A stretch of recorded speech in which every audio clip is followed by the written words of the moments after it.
안녕하세요. 주청현입니다. 5월 19일 수요일 세계사 탐구 시작하도록 하겠습니다. 오늘은요, 이 신화를 벗기면 올림픽이 보인다 라는 주제를 가지고 고대 올림픽과 제1회 이 아테네 올림픽을 전체적으로 살펴보도록 하겠습니다. 오늘은요, 이 고대 올림픽에 대한 이 신화라는 부분을 중심으로 해서 이 신화를 한번 벗겨내고 한번 진정한 고대 올림픽은 어떤 모습이었는지 한번 살펴보는 시간을 갖도록 하겠습니다. 아울러서 제1회 근대 올림픽이 시작된 제1회 아테네 올림픽의 이모저모도 살펴보도록 하겠습니다. 오늘은요, 먼저 이 고대 올림픽과 근대 올림픽의 차이를 여러분들이 인식하시면 될 것 같습니다. 또한 이 고대와 근대 올림픽에 분명히 유사성이 존재합니다. 이 차이는 무엇이고 또 유사성은 어디에 있는지 한번 살펴보는 시간을 마련해 보도록 하겠습니다. 먼저 이 고대 올림픽 종목을 살펴보도록 하죠. 이 고대 올림픽 종목은요, 모두 9개 종목으로 구성되었습니다. 권투라든지 이 원반 던지기, 말경주, 투창, 높이뛰기, 격투기, 5종 경기, 달리기, 레슬링 합쳐서 모두 9개 종목으로 구성되어 있죠. 이 9개 종목의 우승 메달은 챔피언은 모두 25명이 이 챔피언에 오르게 됩니다. 이 9개 종목은요, 모두 이 야외에서 열린다는 특징을 가지고 있어요. 한 가지 여러분들이 오해하실 수도 있는 부분이 있는데요. 바로 이 42.195km를 뛰는 이 마라톤의 경우에는요, 이 고대 올림픽 종목에 단 한 번도 포함된 적이 없습니다. 사실상 제1회 근대 올림픽이 열리면서 들어간 종목이라고 여러분들이 보시면 됩니다. 왜 그런지 이 부분에 대해서는 조금 이따 설명드리도록 하죠. 이 고대 올림픽 챔피언은요, 권투, 격투기, 특히 레슬링의 챔피언 이름은요, 당시 부모들이 아이들에게 이름을 지어줄 때 아주 인기가 높은 이 올림픽 챔피언이 누가 되느냐에 따라서 그 당시 아이들의 이름이 거의 결정된다고 볼 수 있을 정도로 큰 인기를 얻었습니다. 이 올림픽 챔피언은요, 이 헤라클레스처럼 반인 반수의 신으로 받아들여질 정도로 인기가 상당히 높았다고 볼 수가 있죠. 신이 창조해낸 최고의 이상적인 인간, 그것이 바로 고대 올림픽 챔피언이라고 보시면 되겠습니다. 한번 슬쩍 한번 이 고대 올림픽 역사를 살펴보도록 하죠. 최초의 고대 올림픽은요, 이 기록에 의하면 기원전 776년에 열리게 됩니다. 기원 후 394년까지 계속되었고요. 사실상 로마 시대에도 이 올림픽은 계속되었다고 볼 수가 있습니다.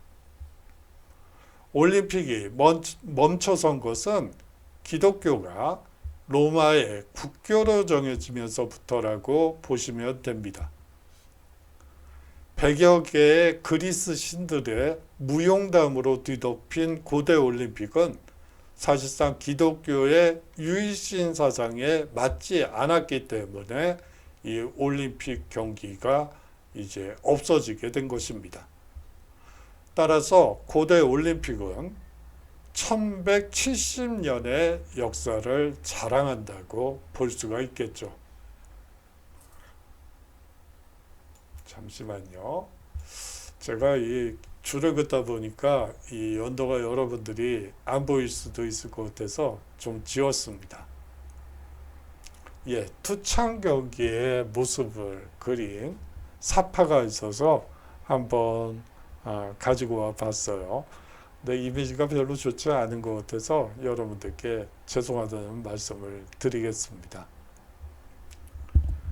이 올림픽 경기는, 고대 올림픽 경기는요, 단 한 곳에서만 열렸습니다. 그리스 펠로폰네소스 반도 북서부에 있는 엘디스 지방의 올림피아에서만 개최되었죠. 고대 그리스인의 정신적 지주인 델피 신탁은 북동쪽으로 약 180km 떨어져 있습니다. 그리스는 자치권을 가진 수백 개의 이 폴리스로 이루어져 있었죠. 올림픽 참가 선수는 배나 육로로 각자 알아서 올림피아까지 가야 했습니다. 기원전 4세기의 여행은 사실상 목숨을 건 여정이라고 볼 수가 있죠. 산적과 해적도 넘쳐나고요. 숙박시설과 식당도 드물었습니다. 자기의 안전은 스스로 확보하면서 올림피아로 가야만 했죠. 결과적으로 음식과 숙박은 알아서 해결해야 했습니다. 올림픽이 열리는 시기의 여행은 다른 때보다 비교적 안전했다고 보시면 됩니다. 일종의 신사동맹으로 이 도둑이나 강도도 자제하고요. 이 여정도 올림픽을 구경하려는 사람들로 붐비게 되죠. 자, 올림픽 제전에 이 식순을 한번 보도록 하죠.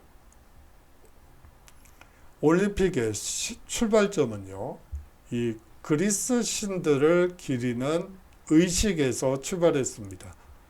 그래서 보통 올림픽 제전이라는 표현을 쓰고 있는 것은 사실상 경기보다는 오히려 이 신들을 기리는 의식이 더 중요했기 때문에 이 제전이라는 표현을 쓴다고 여러분들이 이해하시면 될 것 같아요.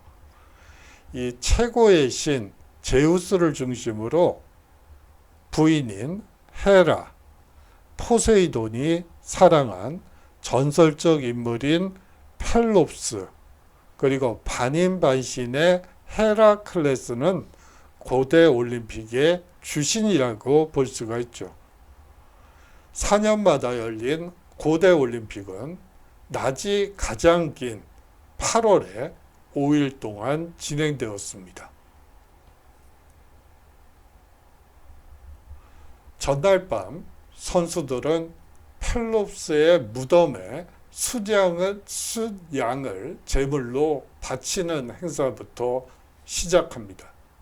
그리고 그 숫양에서 나온 피를 지하 깊은 곳에 부었죠. 다음날 아침 올림픽 경기는 올림피아 한복판을 지키는 제우스 신전에 대한 의식에서부터 시작을 합니다. 그 의식은 노래, 향을 피우고요. 그 다음에 동물의 피를 통해 신성하게 진행됩니다. 이 개막식은요, 사실상 선수들뿐만 아니라 일반인도 참관을 할 수 있었습니다. 이 9명으로 구성된 앨리스 출신 심판관이 이 고대 올림픽 집행부 역할을 담당하고 있었죠. 제우스 신이 동상이 사실은 파괴되었기 때문에 어떤 이미지를 가지고 올까 했었는데 이 제우스 그 동상이 있는 그림이 있어서 한번 가지고 와봤습니다. 그렇다면 고대 올림픽 출전 선수들은 어떤 복장을 하고 경기에 임했을까요? 한여름이니까 그 점을 염두에 두시면서 보시면 좋을 것 같아요. 이 올림픽 참가자들은요, 뜨거운 여름 한낮에 경기를 치르게 됩니다. 아까 말씀드린 바처럼 이 야외에서 한낮에, 한여름 한낮에 경기를 치르게 되죠. 이 경기는 전부 벌거벗은 상태에서 치러집니다. 체력 단련을 위해 겨울에도 맨몸으로 지내는 것이 고대 그리스의 전통이었죠. 겨울 추위를 이기기 위해서 어릴 때부터 돼지 피를 주기적으로 마시기도 했다고 합니다. 영어로 이 체육관을 의미하는 진나지움은 그리스어 짐노스에서 온 표현입니다. 이 짐노스는요, 사실상 벌거벗은이라는 뜻입니다. 고대 올림픽 경기장과 이 시설 규모와 이 선수 조건에 대해서 한번 살펴보도록 하죠. 이 경기는요, 이 올림피아 주 경기장과 이 근처의 히포드롬에 이 두 군데서 치러지게 됩니다. 이 주 경기장은요, 권투, 장대뛰기, 그리고 원반 던지기, 오정 경기, 격투기가 열리고요. 히포드롬에서는 이 마차 경주가 열리게 됩니다. 여러분들이 히포드로메를 생각을 하시면 이제 고대 로마의 원형 경기장을 생각하실 수도 있을 것 같아요. 그렇지만 고대 그리스 이 올림피아의 이 히포드로메는 사실상 200m 거리에 직선 경기가 열릴 수 있는 구조로 만들어져 있었습니다. 사실상 400m 경주의 경우 왕복해서 달리는 시기입니다. 관람석은 경기장 밖에 일직선으로 늘어서 있고요. 이 관람비는 없었습니다. 특별히 VIP용 좌석도 없었다는 점이 중요합니다. 먼저 온 사람이 먼저 차지하는 시기죠. 이 관람은요, 남자에게만 허용되어 있고요.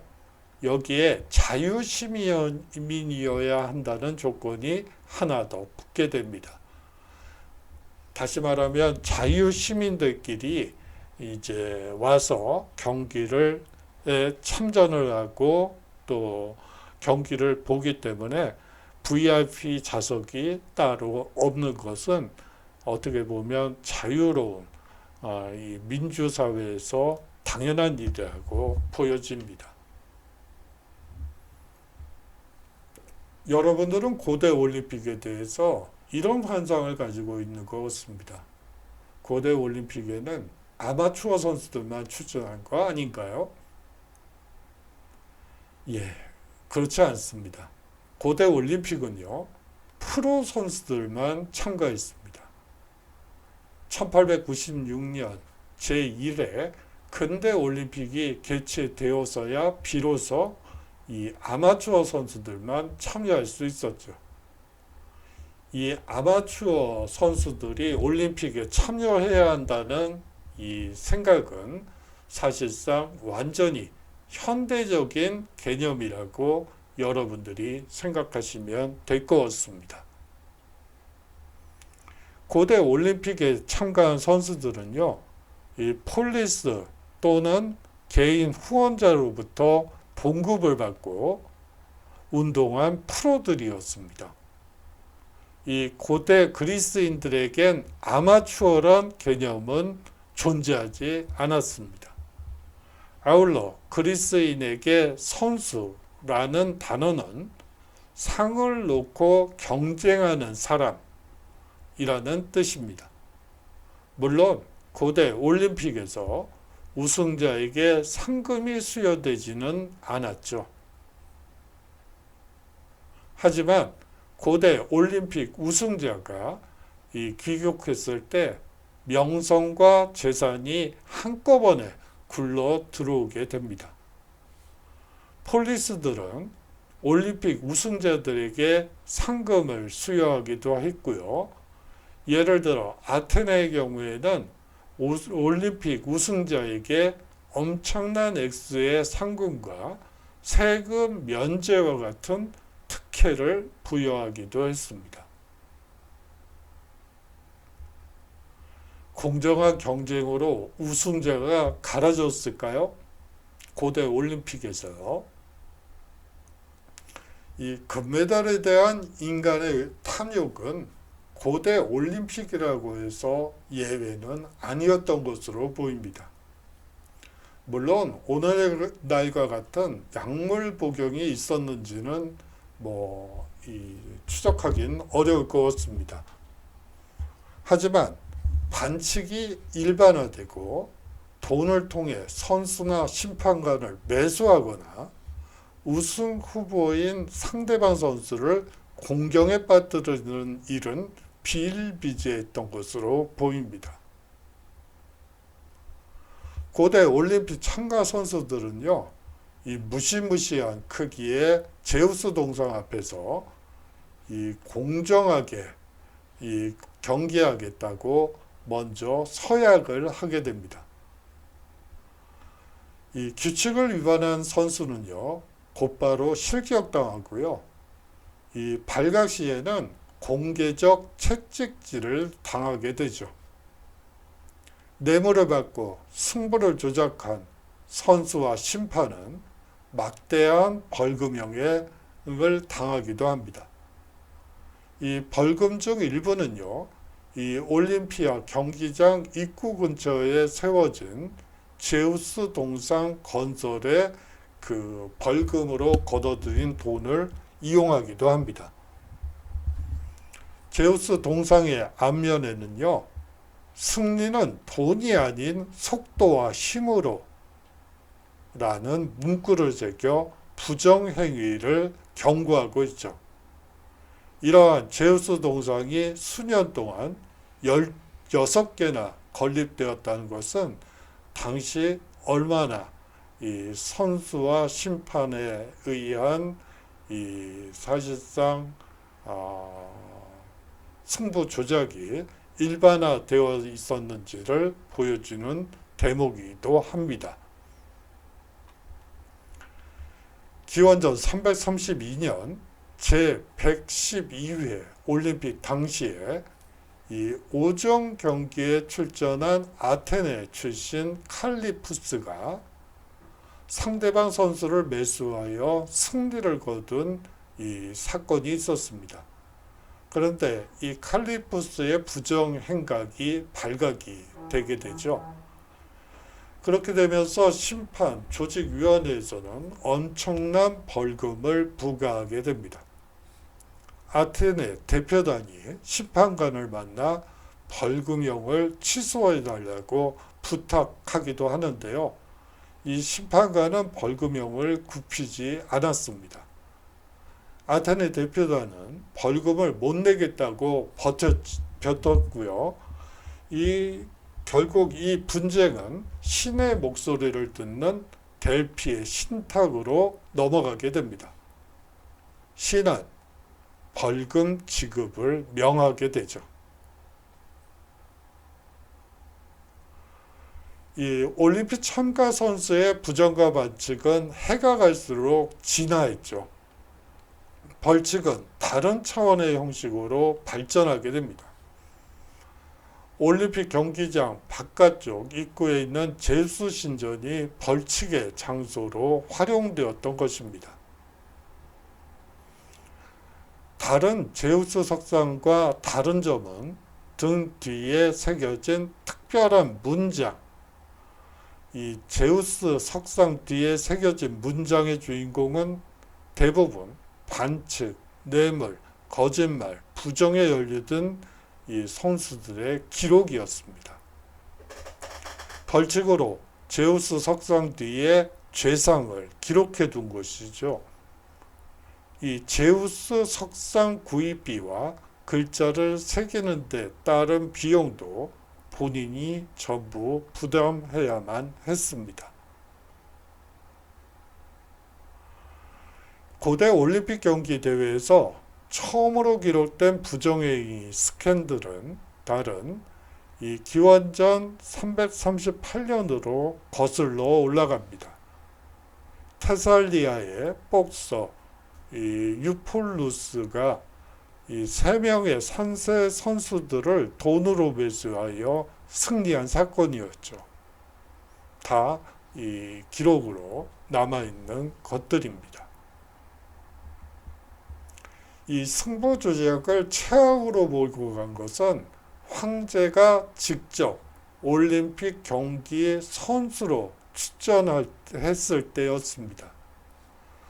이 서기 67년 로마 황제 네로가 올림픽 대회에 참가하기로 결정했을 때 황제는 심판들에게 천문학적 뇌물을 수여했으며 그 대가로 자신이 우승할 수 있는 종목인 음악 행사와 시읽기 종목을 올림픽 공식 종목에 추가시키게 되죠.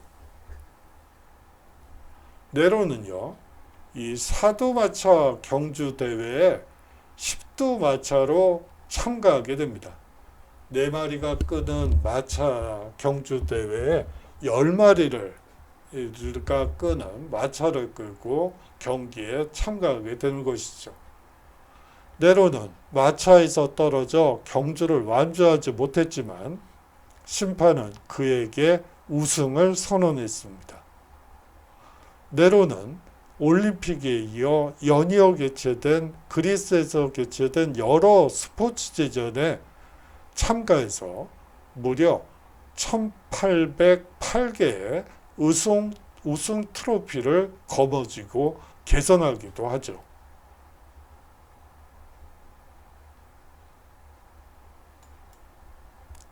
고대에는 이 올림픽 기간 중 휴전했을까요? 우리가 보통 그렇다고 배우셨고 또 그렇게 생각하실 거라고 짐작을 합니다. 이 수백 개의 폴리스에서 모인 선의의 경쟁자들, 그들 중 일부는요, 전장터에서 만난 라이벌이기도 했고요. 고대 스포츠 제전인 올림픽에 이 사실상 정치는 필연적으로 연관되어 있다고 볼 수가 있습니다. 1980년 모스크바 올림픽과 1984년 로스앤젤레스 올림픽처럼 정치적 이유로 올림픽 보이콧이 과연 고대 올림픽에서도 있었을까요? 예, 있었습니다. 기원전 424년 이 펠로폰네소스 전쟁 기간 동안 스파르타 선수들은 이 올림픽 대회를 보이콧한 경우가 있었습니다. 고대 올림픽 기간 동안 전통적으로 성스러운 휴전을 위해 모든 적대 행위가 중단된 것은 사실입니다. 하지만 기원전 364년 올림픽 기간 동안 올림피아에서 전쟁이 벌어지기도 하죠. 오정 경기, 이 오정 경기에는 원반 던지기, 투창, 장대 뛰기, 그리고 달리기, 마지막으로 레슬링 경기가 열리게 됩니다. 이 오정 경기의 마지막 레슬링 경기에서 이 막상막하의 경기가 벌어지자 앨리스의 이웃국가 침략자들이 올림피아를 공격하게 됩니다. 올림피아를 수호하는 궁수들이 사원 지붕에서 화살을 발사하여 이 간신히 막았다고 합니다. 5천 병력이 실전을 벌이는 동안 관중들은 병사들을 응원했다고 하죠. 이 레슬링 경기도 열리고 있는 이 와중이었지만 이 전쟁이 터지자 이 관중들은 이 상대방 그리고 이 앨리스 두 축으로 나뉘어서 서로 응원을 했다고 합니다. 우리가 보통 고대 올림픽은 순수한 스포츠 경기를 한 행사로 생각을 하고 있습니다. 하지만 이 상업화된 모습이 훨씬 더 적절하다고 보입니다. 이 국제올림픽위원회가 기업 스폰서와 이 텔레비전 방송사로부터 수십억 달러의 수익을 벌어들이고 있지만 올림픽을 활용한 상거래 마케팅은 이 근대 올림픽의 발명품만은 아니었습니다. 이 고대 올림픽 경기 대회가 열릴 때 주최 측은 면허를 획득한 상인이 음식과 음료를 판매하고 이 올림픽 기념품을 판매하기까지 했습니다. 예술가, 조각가 및 시인이 그들의 작품을 발표하며 수익을 창출하기도 했고요. 올림픽 주최 측은 기념품의 판매가에 관여하기도 했고 저질 상품을 판매한 상인에게 현장에서 벌금을 부과하기도 했습니다. 고대 올림픽 경기대회 우승자의 얼굴은 특별히 주조된 동전과 폴리스에서 제작한 동상이 세워지게 되죠. 당시 선수들은 어떤 훈련을 받았을까요? 오늘날의 많은 올림픽 선수들과 마찬가지로 이 고대 올림픽 게임의 선수들은 훈련을 지원하는 광범위한 지원 네트워크 속에서 훈련을 하게 됩니다.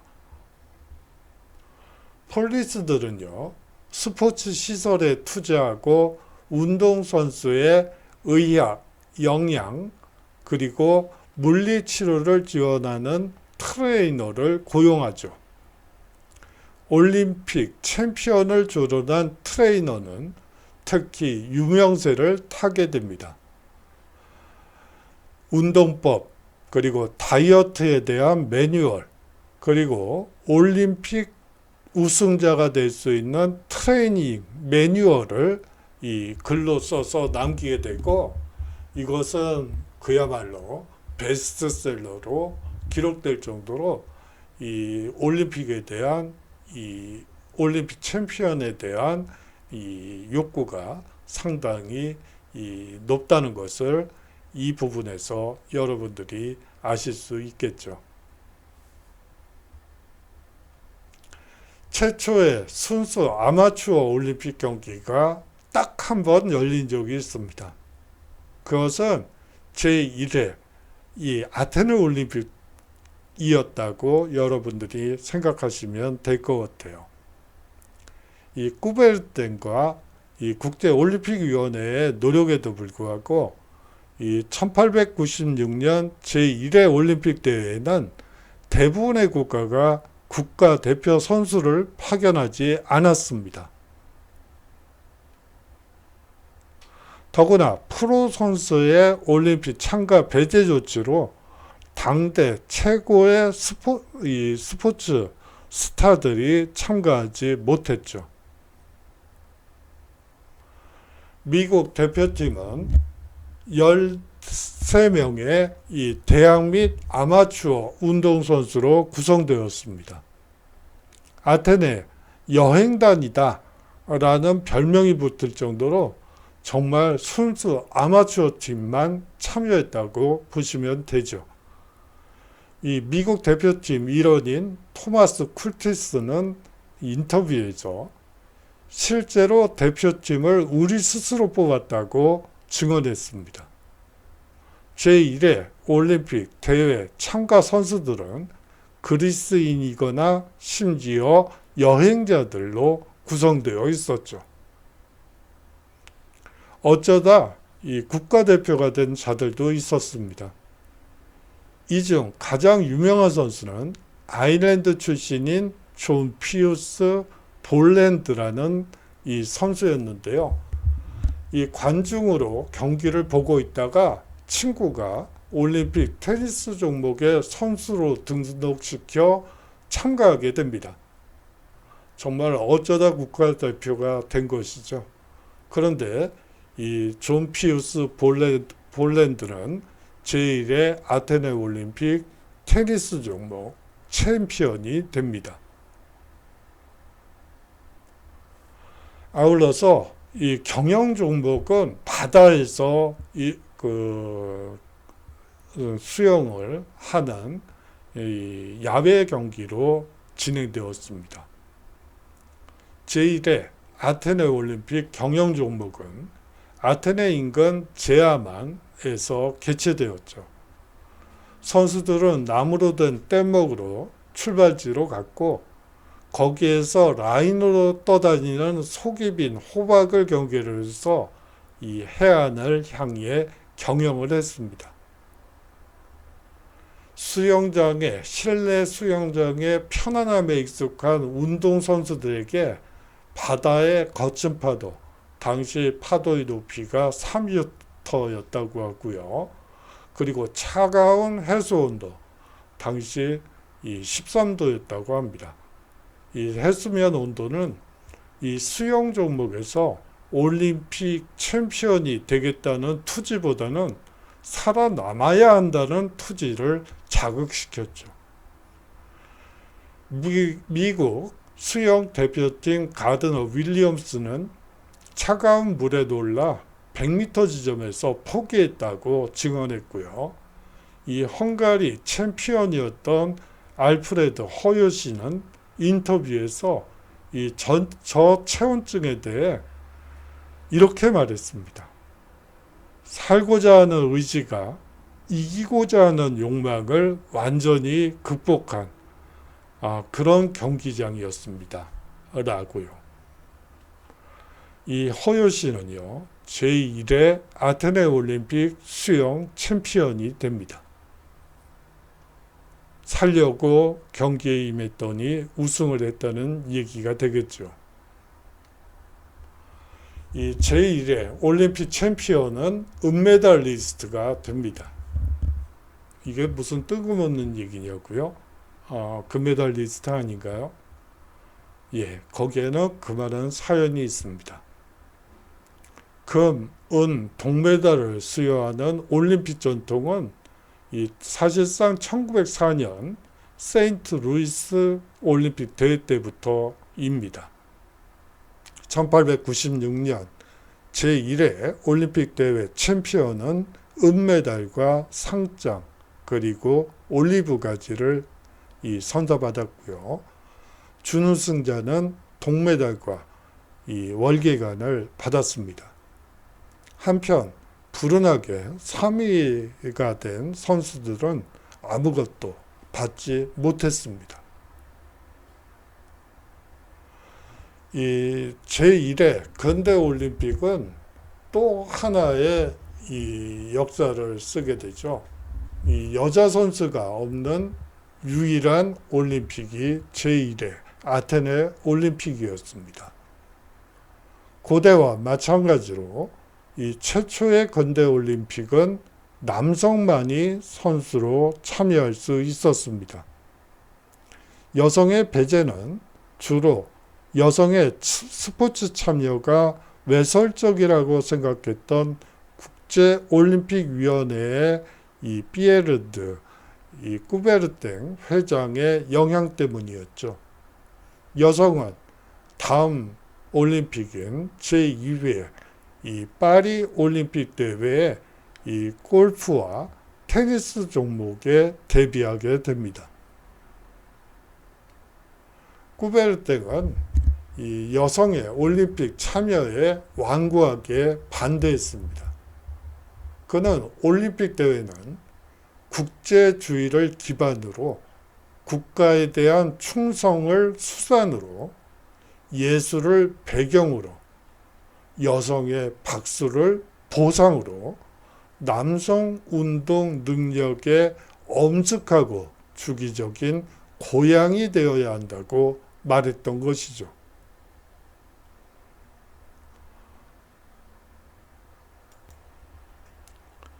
이 마라톤의 상징성이 제1회 근대올림픽에 두드러지게 나타나게 됩니다.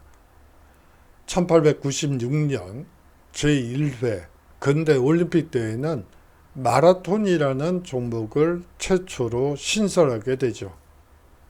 이 마라톤은요, 기원전 490년 마라톤 평원에서 있었던 페르시아와의 전쟁에서 승리를 알리기 위해 한 병사가 아테네로 달려가 승전을 알린 뒤 숨을 거두었다는 이 전설에서 기인하게 됩니다. 예, 전설이죠. 어떤 기록이 남아있는 건 아니고요. 그러한 이야기들이 이 마을 주민들, 이 아테네를 중심으로 한 이 도시 근교의 사람들이 그런 전설을 이야기하고 있었던 것입니다. 그런데 그로부터 영감을 받은 피에르드, 이 쿠베르땡의 친구인 미셸 브레알의 아이디어로 이 제1회 이 근대 올림픽부터 이 마라톤이 정식 종목으로 채택되게 되는 것이죠. 첫 대회는 이 마라톤 평원에서 아테네 시내에 있는 푸니크스 언덕까지로 결정되게 됩니다.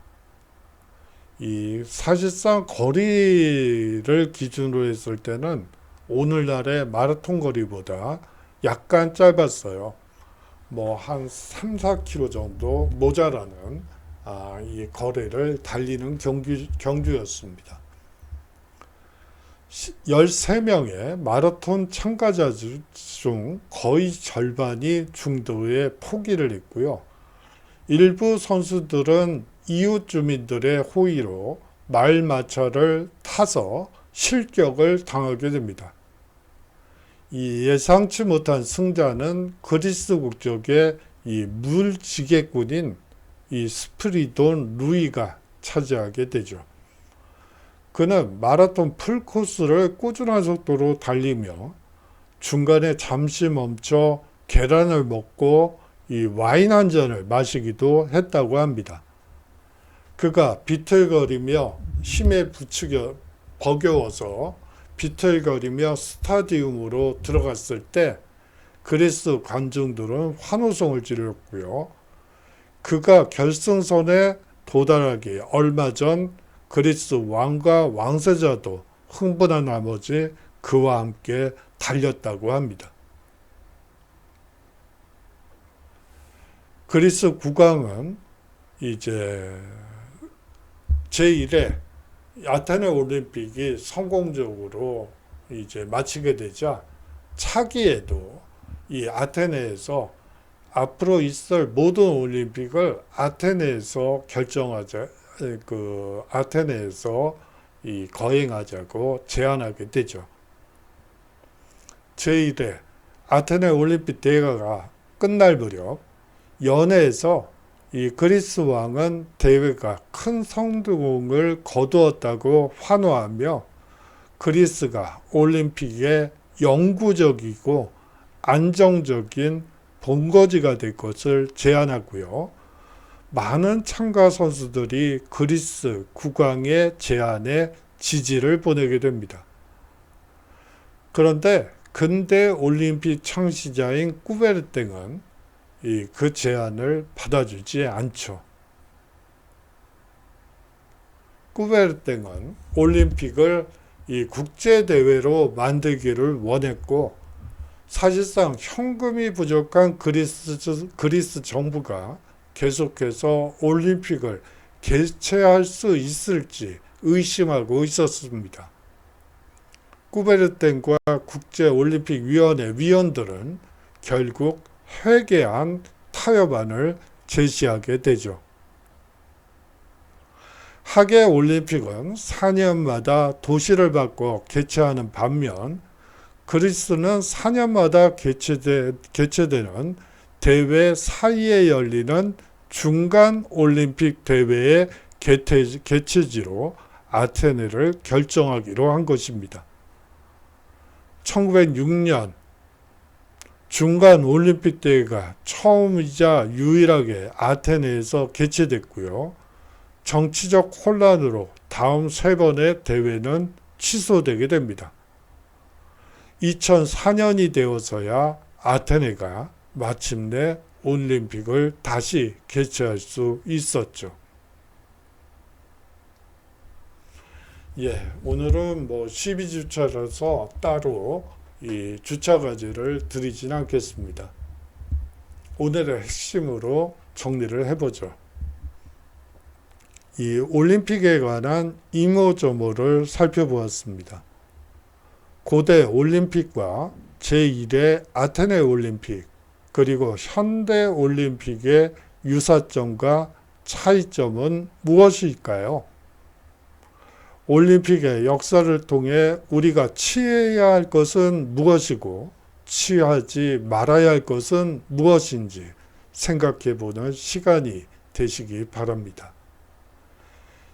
장시간 동안 수업 들어주셔서 감사하고요. 다음 주에 또 새로운 주제로 여러분들께 인사드리도록 하겠습니다. 안녕히 계십시오.